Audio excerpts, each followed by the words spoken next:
மீனராசி அன்பர்கள், எங்களுக்கு லக் ஃபேவர் ஆகக்கூடிய காலகட்டம் இந்த 2025 முடியறதுக்குள்ளே என்னென்ன காலகட்டங்கள், எந்தெந்த தேதியோடு நீங்கள் சொல்ல முடியுமா அப்படின்னு கேட்குறீங்க. அப்படின்னா சாலிடாக சொல்ல முடியுங்க. எந்தெந்த காலகட்டம் தேதியோடு சொல்கிற நோட் பண்ணி வச்சுக்கோங்க. அந்தந்த காலகட்டம் ஏதோ ஒரு விதத்தில் நம்மளுக்கு காசு நடமாட்டம், வசதி, வாய்ப்பு, மணி, காசு, துட்டுன்றாங்க பார்த்தீங்களா, அதெல்லாம் வரத்துக்கு வாய்ப்பு உண்டு. அது எந்தெந்த காலகட்டம் அப்படின்னா, மொதல் விஷயம் நவம்பர் 27 வரைக்குமே அது வாய்ப்பு உண்டு. அது எப்படிங்க நவம்பர் 27 வரைக்கும்? பொதுவாக பாருங்கள், நம்ம மைண்ட் ஃப்ரீயாக இருக்குது அப்படின்னாலே நம்ம பல விஷயத்தை பல ஆங்கிளில் யோசிப்போம். பொதுவாக மீனம் குருனோட ஆதிக்கம் பெற்ற பர்சனாலிட்டிஸ். இயற்கையாகவே புத்திசாலித்தனம், அதீத திறமை, வேகமல்லாத ஒரு விவேகம் அப்படின்றது உண்டு. இந்த ஒரு திறமையே நம்மளால் நிறைய சாதிக்க முடியும். ஜென்ம சனி உட்காந்து நம்ம மூளையை தின்னுட்டு இருந்தால் நவம்பர் 27 வரைக்கும் அவள் வக்ரகதி அடைஞ்சிருக்கான். அப்போ அந்த காலகட்டமே ரொம்ப ரெஃப்ரெஷ்ஷாக நீங்கள் ஃபீல் பண்ணுவீங்க. அதே மாதிரி பார்த்திங்கன்னா நிறைய விஷயம் ஆக்கப்பூர்வமாக சிந்திப்பீங்க, ஆக்கப்பூர்வமாக செய்யவும் செய்வீங்க, ஜெயிப்பீங்க. காசு நடமாட்டமும் நிறைய இருக்கும். ஸோ இந்த காலகட்டம் ஞாபகம் வச்சுக்கோங்க. ஃபஸ்ட்டு காலகட்டம். ரெண்டாவது நம்மளுக்கு பார்த்திங்கன்னா அக்டோபர் மாதம் 18ஆம் தேதியிலேருந்து டிசம்பர் மாதம் 20 வரைக்கும் குரு பகவான் அதிசார பயிற்சியாகி 5ஆம் பாவத்தில் உட்கார்றார். குரு பகவான் பாருங்கள், பூர்வ புண்ணியஸ்தானம் புத்திரஸ்தானத்தில் உட்கார்றார். பொதுவாக குரு பகவான் பூர்வ புண்ணியஸ்தானம் புத்திரஸ்தானத்தில் உட்காரும்போது இந்த பர்டிகுலர் காலகட்டத்தில் நான் இது வரைக்கும் எத்தனை பொறப்பு எடுத்திருக்கேன், எத்தனை பொறப்பில் எத்தனை நல்ல கர்மாக்கள் செஞ்சுருக்கேன், நல்ல விஷயம் செஞ்சுருப்பேன். நான் தெரிஞ்சு செஞ்சனோ தெரியாமல் செஞ்சனோ அந்த நல்ல விஷயத்துக்கான ஒரு நற்பலன்களை அனுபவிக்கக்கூடிய காலகட்டம். எப்படி நற்பலன்கள் கொடுப்பாரு? இது 5ஆம் பாவத்து அதிபதி அப்படின்னா, அதாவது 5ஆம் பாவத்தில் உட்கார்ந்துருக்க குரு பகவான் எப்படி கொடுப்பாரு? ரொம்ப சிம்பிளுங்க. அதாவது எனக்கு பூர்வீகத்தில் சொத்து பத்து நிறைய இருக்குங்க, அது என் கைக்கு வரும்ன்ற எண்ணமே என்னை விட்டு போச்சு. ஏன்னா நான் அதுக்கு பல பஞ்சாயத்து பண்ணிட்டேன், குடும்பத்தோட பல தகராறு போட்டேன், மொத்தமாக என்னை ஏமாற்றிட்டாங்க. ஆனால் இந்த காலகட்டம் வரும், குரு பகவான் வாங்கி கொடுப்பார். அவங்க மனசுலேயே ஒரு குற்ற உணர்ச்சி ஏற்படுத்துவார், வாங்கி கொடுப்பார். இப்படி வரலாம். எனக்கு பூர்வீகத்தில் சொத்து பத்தெல்லாம் கொடுத்தாங்க தாங்க, அந்த கிராமத்தில் வச்சு நான் என்ன பண்ணுறது, வியாபாரம் பண்ணலான்னு பார்த்தா யாரும் ரேட்டே கேட்க மாட்டேன்றான். நிறைய பேர் ரேட் கேட்பாங்க, வியாபாரமும் பண்ணுவீங்க, அதனால் வருமானமும் வரும். என் பிள்ளைங்கள்லாம் வெளிநாட்டில் இருக்காங்க, வெளிநாட்டு கஷ்டப்பட்டு அமிச்சேன், இப்போ தான் சம்பாதிக்க ஆரம்பிச்சிருக்காங்க, இல்லை 2 வருஷமாக சம்பாதிக்கிறாங்க, எனக்கு 10 பைசா கூட தரமாட்டேன்றாங்க. நான் இங்கே கஷ்டப்பட்டுருக்கேன், வரும். பிள்ளைங்க கொடுப்பாங்க, பிள்ளைங்க கொடுக்கறதுனால உங்கள் கையில் காசு நடமாட்டோம் அப்படின்றது வரும். ஆக 5ஆம் பாவத்தில் உட்கார்ந்துருக்க குரு பகவான் இந்தந்த விதத்தில் நம்மளுக்கு வருமானம் அப்படின்றத கொடுப்பாரு, காசு பணம் அப்படின்றத கொடுப்பார். இது ஃபஸ்ட்டு ஞாபகம் வச்சுக்கோங்க. ஃபஸ்ட்டு மனசு ஃப்ரீயாகுது. ரெண்டாவது 5ஆம் பாவத்தில் குரு பகவான் அதிசாரமாக பயிற்சியாக இத்தனை விஷயம் கொடுப்பாரு. அதுக்கடுத்து 6ஆம் பாவத்தில் சுக்கிரன் பாருங்கள், செப்டம்பர் 15லேருந்து அக்டோபர் 9 வரைக்கும் 6ஆம் பாவத்தில் இருப்பார். 6ஆம் பாவத்தில் சுக்கிரன் இருக்கும்போது என்ன, எதிரிகள் இருக்க மாட்டாங்க, அதெல்லாம் ஓகே தாங்க. நம்ம அதை பற்றிலாம் நம்ம இப்போ பேசவே இல்லை. நம்ம இப்போ எதை பற்றி பேசுகிறோம், காசு பற்றி மட்டும்தான் பேசுகிறோம். அப்போ ஏதோ ஒரு விதத்தில் நம்மளுக்கு மணி ஃப்ளோ இருக்கும், ஒரு சர்ப்ளஸாக இருக்கும். மணினோட ஒரு இன்ஃப்ளோ அப்ஸ்ட்ரக்ஷன் இருக்குது அப்படின்னா அந்த அப்ஸ்ட்ரக்ஷன் ரிலீவ் ஆகி இன்ஃப்ளோ அப்படின்றது வரும். நம்ம கடனை அடைக்கக்கூடிய காலகட்டம். காசே இல்லாமல் வாயிலே போய் கடனை அடிச்சிட முடியுமா? முடியாதுல்ல. கடனை அடைக்கக்கூடிய காலகட்டம் இந்த பர்டிகுலர் காலகட்டம். அப்போ அந்த காலகட்டத்தில் ஒரு வருமானம் அப்படின்றது வரும். தொழில் ரீதியாக வருமானம் வரலாம், இல்லை ஃப்ரெண்ட்ஸ் ரீதியாக வருமானம் வரலாம், இல்லை நிறைய நேரம் பாருங்கள் எதிரிகளால் நம்மளுக்கு பலன் அடையக்கூடிய ஜாதகம்லாம் இருக்குது. சுய ஜாதகத்துலேயே பார்த்திங்கன்னா எதிரிகள் மண்டியிடக்கூடிய ஜாதகம் இருக்குது, எதிரிகளால் ஆதாயம் அடையக்கூடிய ஜாதகம் இருக்குது, எதிரிகளால் அதிர்ஷ்டம் அடையக்கூடிய ஜாதகங்களும் இருக்க தான் செய்யுது. அந்த மாதிரி எதிரிகள் இருந்தாலும் அவங்களால அதிர்ஷ்டமோ ஆதாயங்களோ அடையக்கூடிய ஒரு காலகட்டமாகவும் இது வரும். ஃபஸ்ட்டு எதிரிகள் இருக்க மாட்டாங்க, எதிரிகள் இருந்தாலும் அவங்க நண்பர்களாக மாறி அவங்களால ஆதாயம் அப்படின்ற காலகட்டம் அப்படின்னு சொல்லிக்கலாம். இது ஒரு ப்ளஸ். இந்த காலகட்டம் நோட் பண்ணி வச்சுக்கோங்க. அதுக்கப்புறம் அக்டோபர் 9லேருந்து நவம்பர் 2 வரைக்கும் இந்த காலகட்டம் சுக்கிரன் பார்த்திங்கன்னா கலத்திர சுக்கிரனாக உட்காரான். கலத்திர சுக்கிரனாக உட்காரும்போது நிறைய பலன்கள் உண்டு. அதுக்கும் மேலே பண நடமாட்டம் அப்படின்றது நம்ம வாழ்க்கை துணை மூலியமாக நம்மளுக்கு வருமானம், வாழ்க்கை துணை மூலியமாக நம்மளுக்கு அதிர்ஷ்டம், வாழ்க்கை துணை மூலியமாக செல்வாக்கு, வாழ்க்கை துணை மூலியமாக திடீர் தனவரவு இப்படின்றதுலாம் ஏற்படும்.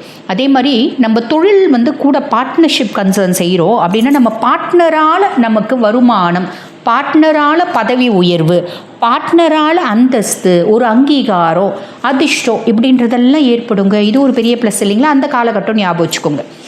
அதுக்கப்புறம் பாருங்கள், எங்களுக்கு இன்னும் ஒரு விஷயம்னு சொல்கிறேன். அதாவது நவம்பர் மாதம் 26ஆம் தேதியிலேருந்து டிசம்பர் மாதம் 20 வரைக்கும் இது ஏதோ ஒரு விதத்தில் நான் பாட்டுன்னு சும்மா ஒரு இடத்த வாங்கினேன்ப்பா. இந்த காலகட்டம் பாக்கிய சுக்கிரன் பாக்கிய சுக்கிரனாக வரான். நான் பாட்டுன்னு சும்மா ஒரு இடத்த வாங்கினேன்ப்பா. அதுவும் ஒரு 10 வருஷத்துக்கு முன்னாடி வாங்கினேன். அப்போ அது வெறும் பொட்டல் காடாக இருந்துச்சு, வெறும் வனாந்திரமாக இருந்துச்சு. இப்போ அந்த இடத்துல வந்து பாருங்கள், புதுசாக ஒரு கவர்மெண்ட் ப்ராஜெக்ட் போட்டான். இப்போ அந்த இடத்துல வந்து பார்த்திங்கன்னா ஒரு பெரிய ஒரு எஜுகேஷன் இன்ஸ்டியூட் வந்துடுச்சு. அதனால் இப்போ அதனோட ரேட்டு வந்து பார்த்திங்கன்னா ஏறக்குறைய 20 மடங்கு ஏறிடுச்சுப்பா, 30 மடங்கு ஏறிடுச்சுப்பா.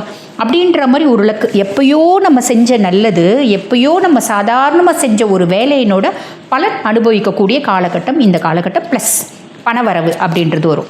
இது வந்து பாருங்கள், இந்த நான் சொன்ன பீரியட் ஆஃப் டைம். அதுக்கும் மேலே அக்டோபர் 24 டு நவம்பர் 23 வரைக்கும் என்னோடய ஆக்கப்பூர்வமான சிந்தனை, செயல், புத்திசாலித்தனம், ஆளுமை, திறமை நான் அப்ளை பண்ண, நான் சம்பாதிச்சேன். கையில் காசு நடமாட்டம் இருந்துச்சு. அந்த மாதிரி வரக்கூடிய காலகட்டம் அந்த காலகட்டம். டிசம்பர் மாதம் 29லேருந்து ஏறக்குறைய ஜனவரி 15 வரைக்கும் 2026 அந்த காலகட்டம் வந்து பார்த்திங்கன்னா நான் தொழிலில் பல புதுமைகளை புகுத்தினேன். தொழிலில் வேறு மாதிரி செய்யணும்னு பிளான் பண்ணேன். தொழிலில் வந்து பார்த்திங்கன்னா ஆக்கப்பூர்வமான சிந்தனைகளை இம்ப்ளிமெண்ட் பண்ணேன். அதனால் நல்ல வருமானம், நல்ல காசு நடமாட்டம் என் கையில் இருக்குது அப்படின்னு சொல்லக்கூடிய காலகட்டம் அந்த காலகட்டம். பொதுவாகவே வந்து பாருங்கள், உங்களுக்கு குரு பகவான் நான் முன்னமே சொன்னேன், குரு அதிசாரம் ஆகியிருக்கா அப்படின்றத விட அதிசாரம் 5ஆம் பாவம், குருவே வந்து உங்களுக்கு சுககுருவாக இருக்கான், 4ஆம் பாவத்தில் இருக்கான். அப்போ ஏறக்குறைய மே மாதம் 2026 வரைக்குமே ஏதோ ஒரு விதத்தில் சுகங்களை, யோகங்களை, அதிர்ஷ்டங்களை குரு பகவான் கொடுத்துட்டு தான் இருப்பான். அப்பப்போ கொஞ்சம் கொடுத்துட்டே தான் இருப்பான். ஸோ கவலைப்பட வேண்டாம். ஆக எந்தெந்த காலகட்டம் உங்களுக்கு பண நடமாட்டம் நிறைய இருக்கும் அப்படின்றத சொன்னேன், நோட் பண்ணி வச்சுக்கோங்க. அந்தந்த காலகட்டத்தை ப்ராப்பராக யூட்டிலைஸ் பண்ணிக்கினீங்க அப்படின்னா நிறைய நல்ல விஷயங்கள் நடக்கும். வாழ்த்துக்கள். இப்போ வந்து பாருங்கள், இந்த 2025 முடிய ஏறக்குறைய இந்த 4-4.5 மாதங்கள் எந்தெந்த காலகட்டத்தில் உங்களுக்கு பண நடமாட்டம் நிறைய இருக்கும், அதிர்ஷ்ட தேவியினோட வாசம் உங்கள் வீடு தேடி வரும், இப்படி நிறைய விஷயங்கள் நாங்கள் சொன்னோம். இதை தாண்டி எப்பயுமே எங்களுக்கு வசதியும் வாய்ப்பும் இருக்கணுங்க, எப்பயுமே பண நடமாட்டம் இருக்கணும், குடும்பத்தில் செல்வம் அப்படின்றது செழிச்சு இருக்கணும், அதுக்கு ஏதாவது வழிபாடு இருக்காமா அப்படின்னா நிறைய வழிபாடு இருக்குங்க.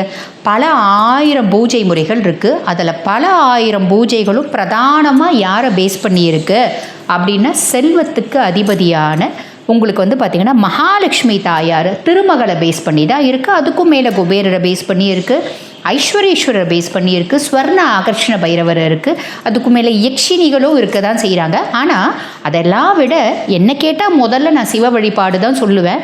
இருந்தாலும் எல்லாரும் சிவனை வழிபாடு பண்ணுறது இல்லை இல்லைங்களா? ஆனால் மகாலட்சுமி தாயாரை வழிபாடு பண்ணாதவங்களே யாரும் இல்லை அப்படின்னு சொல்லலாம். அப்போ இந்த பதிவில் நான் மகாலட்சுமி தாயாரோட வழிபாடு சொல்கிறேன்.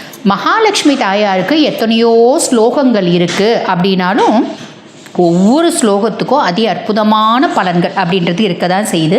இருந்தாலும் அதுலேயும் வந்து பாருங்கள், ரொம்ப எளிமையாக இருக்கணும், ஆனால் பலன் பன்மடங்கு பெருக்கணும். ஏன்னா எனக்கு நேரம் இல்லைம்மா, இப்போ எல்லாரும் ஓடிட்டு தானே இருக்கும்.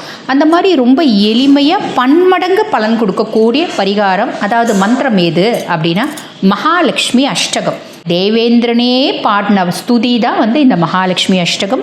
யார் ஒருத்தர் மகாலட்சுமி அஷ்டகத்தை ஒரு நேரம் பாராயணம் பண்ணுறது, 2 நேரம் பாராயணம் பண்ணுறது, 3 நேரம் பாராயணம் பண்ணுறது அப்படின்றது இருக்குது. ஒரு நேரம் பாராயணம் பண்ணால் இருக்கிற கஷ்டங்கள் எல்லாம் விலகும். 2 நேரம் பாராயணம் பண்ணால் தனம், தானியம், 16 சம்பத்துக்களும் கிடைக்கும். 3 நேரம் பாராயணம் பண்ணால் குபேர சம்பத்து கிடைக்கும் அப்படின்னு நான் சொல்லலம்மா, சாக்ஷாத் தேவேந்திரனே சொல்லியிருக்கார். ஆக அதி அற்புதமான மகாலட்சுமியோட மந்திரம் எது அப்படின்னா இந்த மகாலட்சுமி அஷ்டகம். ரொம்பவே எளிமையான தமிழில் இருக்கும். இது வந்து பார்த்திங்கன்னா தமிழ்லேயும் வந்து இருக்குது, பேஸ் வந்து பார்த்திங்கன்னா சமஸ்கிருதத்தில் இருக்கும். எதுனாலும் நீங்கள் பாராயணம் பண்ணால். இது முடியல அப்படின்னா கனகத்தாரா ஸ்தோத்திரம், அதுவும் வந்து பார்த்திங்கன்னா பேஸ் சமஸ்கிருதத்தில் இருக்கும், ஆனால் தமிழில் அழகாக வந்திருக்கு. மகாலட்சுமியே பணமழை பொழியவே பொழியவே பொழியவேன்னு இருக்கும். இது 2த்தில் எதுனாலும் நீங்கள் பாராயணம் பண்ணுங்கள். பாராயணம் பண்ணுறீங்க அப்படின்னா எப்பயுமே வசதி, வாய்ப்பு, அந்தஸ்து, மரியாதை, கௌரவம், சொல்வாக்கு, செல்வாக்கு, குடும்பத்தில் நிம்மதி, மகிழ்ச்சி, இது எல்லாமே தாயாரோட அனுகிரகத்தினால நிலச்சி நிற்கும். இப்போ இந்த பதிவை பார்க்குறவங்கம்மா, நாங்கள் எங்களோட சுய ஜாதகத்தை உங்ககிட்ட பரிசீலனை பண்ணிக்கணும், இல்லைம்மா எங்களுக்கு நிறைய பிரச்சனைகள் இருக்குது, அது சார்ந்த பரிகாரங்களும் நாங்கள் தெரிஞ்சுக்கணும் அப்படின்னா நான் பேசிகிட்டு இருக்கும்போது என்னோடய வாட்ஸ்அப் நம்பர் கீழே டிஸ்பிளேயில் கொடுத்துருப்பாங்க. அந்த நம்பருக்கு கால் பண்ணி அப்பாயின்மெண்ட் ஃபிக்ஸ் பண்ணி என்கிட்ட பேசிக்கலாம். தேங்க்யூ.